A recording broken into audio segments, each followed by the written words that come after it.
if your advocacy is to help children, you should put all your heart and your attention to it as a media practitioner, because you will be a good example to many Filipinos because of your role as a prominent personality in the industry. They'll get to see you and watch you, and eventually they will emulate you. And as a media practitioner, I think we have that responsibility because people look up to us. They see us every day, they listen to us every day, and whatever we say, a lot of people believe. So we use this so-called power to influence a lot of people, especially when it comes to advocacies. And advocacies is something that's very important to us because we know the kind of responsibility that we have to our audience, and we use that to influence a lot of people and to use our media mileage to convince other people to help also. We have media ethics. We have ethics in ABS-CBN, and we're very strict about showing images of children who are being involved in crimes or in other sensitive issues. We have that in ABS-CBN since we also have Bantay Bata, which also guards the safety and rights of children. So it also helps to maintain the kind of treatment that we do to children when exposing them on television. We also give priorities to cases like this because we feel that children must be protected, and if it involves children, we should do something about it. And it's not just reporting. We don't just report. We also involve ourselves in following up the case and treating them in a way that all the things that happen to them, they will eventually, hopefully, recover from it through the help of the foundation. So it's like hitting birds with one stone. We interview them, we help them, and also through our foundation, which gives support to them, for them to be able to recover from these traumatic events in their lives. Well, we're very careful about that. What ABS-CBN does is, of course, we can't not show or tell the story as it is, and we need the children, or if they are victims, for them to be able to narrate what happened to them, for the audience to understand, and also for it to have impact on the audience. So what we do is we blur their faces, we hide their names, and we make sure that the sensitive details of the story are not so graphic for them not to be exploited. And the most important thing about that is we must not give any traces of any details of their identities that would expose them to the public. And this can be done by just focusing on the hands, on some parts of the face, not just the face, the head, some very close-up details of the child's features, but we don't show the face of the child in its entirety. And like what I said, we blur their faces so they won't be recognized. Right now, I don't see it in. Oh, yeah, of course, I see it in some children's shows. But in the news, they can still voice out their sentiments and their opinions, depending on the topic. If it involves children, then we show it on TV. But like a show for kids, we have a lot of that, and these are mostly children's shows. Maybe the stations are too focused on coming up with shows that rate or that earn money. But we also acknowledge the fact that these are needed. These programs are needed to help the children be more aware of what's happening in our society. But sometimes there are specials, there are stories, but in terms of a show that really asks kids to really voice out their opinions on certain issues, I haven't seen one lately. But you're right. What we're seeing are shows with scripts and with the stories, and maybe there really is a need for a show that would showcase what the priorities of children are, and what they should that there should be an avenue where kids can voice out whatever they want to say. I think there should be a medium for that, and it's really important that the kids be heard in shows like ABS-CBN or GMA or Channel 5, because I think there's room for these shows, and sometimes it's really not all about ratings and earnings. There has to be advocacy involved.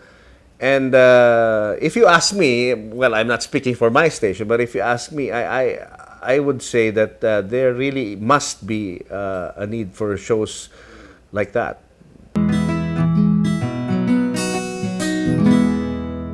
Bantay Bata is a group within the ABS-CBN Foundation that is partnered with DSWD, Department of Social Welfare and Development, and they get calls. They have a hotline wherein they get calls similar to a Rescue 911 type of setup, but it's mainly focused on children.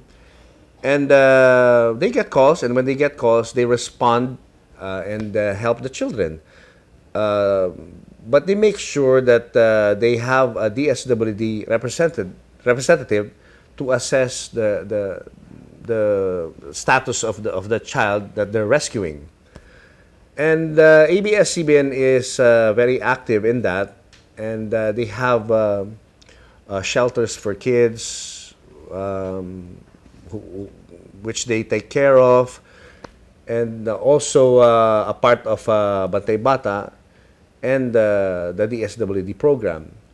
And what makes it different is that they have a television crew, that documents whatever they do, and they monitor whatever happens as the child progresses from this traumatic experience. But some stories are not aired on TV because we feel that it's better if it's left private, lalo na where it's so graphic and it's so traumatic for the child.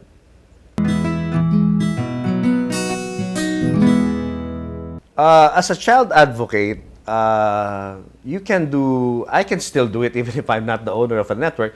I can still do it by writing stories about children, and not just write stories, but to help them.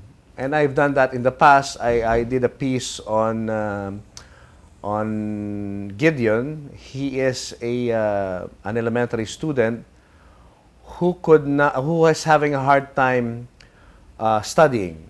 And when we researched about that, we found out that Gideon isn't so keen on studying because he doesn't have breakfast and he hardly has lunch.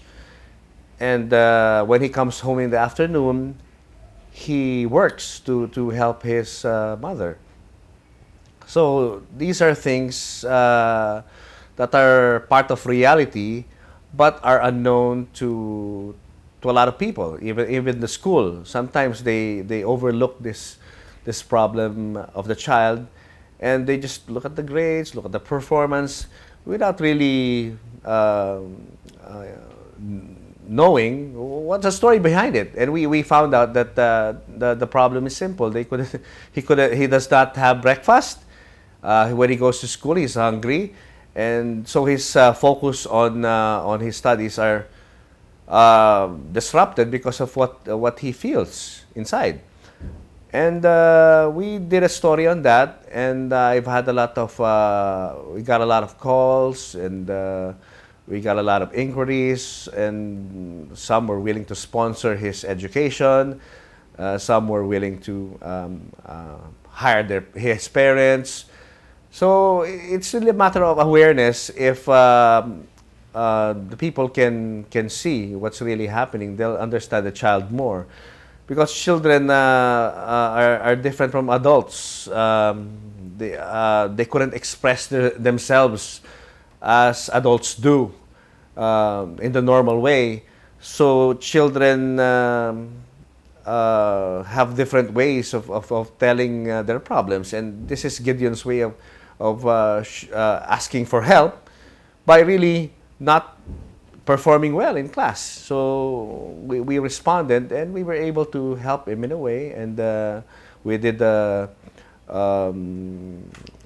we fed his classmates, and some people gave him money, and some were willing to sponsor his education, things like that. So if I were to produce a show that would help kids, I think it should be something like this, something that would make a change, not just showing, but actually helping.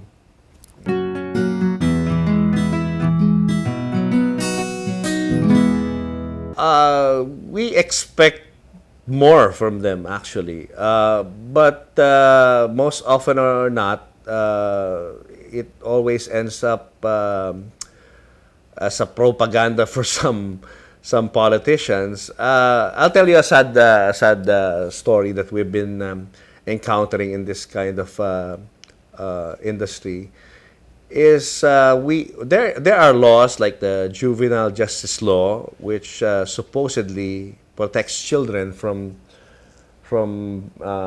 being involved in crime and being jailed along with other ordinary prisoners. But the reality is, government does not have facilities for that, and they're not ready for that. So what usually happens is that when a child, for example, is involved in a crime like stealing or drugs, they arrest the child. They put him they separate them from the ordinary criminals. But what we expected for them is that the child should be placed in a rehabilitation facility. But because we don't have that kind of facility, or we do have, but it's only limited. There are areas that have that, and there are areas that don't.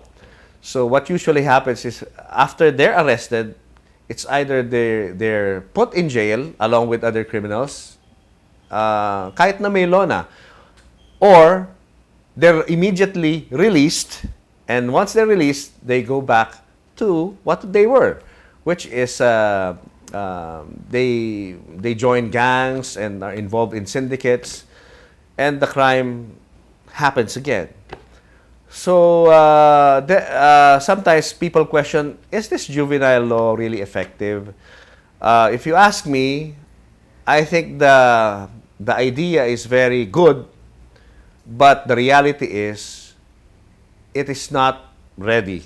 It is a law that in reality will not work because we don't have those rehabilitation facilities. Because the idea of having a juvenile justice law is when you catch a child that's involved in a crime, they should be put in a rehabilitation facility. But the reality is we don't have that rehabilitation.